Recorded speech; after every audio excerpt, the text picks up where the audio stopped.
Chisa chote chitegerekeka mukama wange nayo njagala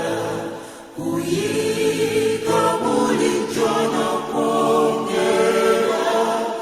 okutegeera mu mwoyo gwange bwe kyenkana okwagala okukira byonna bwe tulowooza ffe abantu naye negomba nnyo kubulira wonna ekisa kyo kinene bwe kiri eri bonna ekisa kyo kinene tetana okukitegereza obulungi naye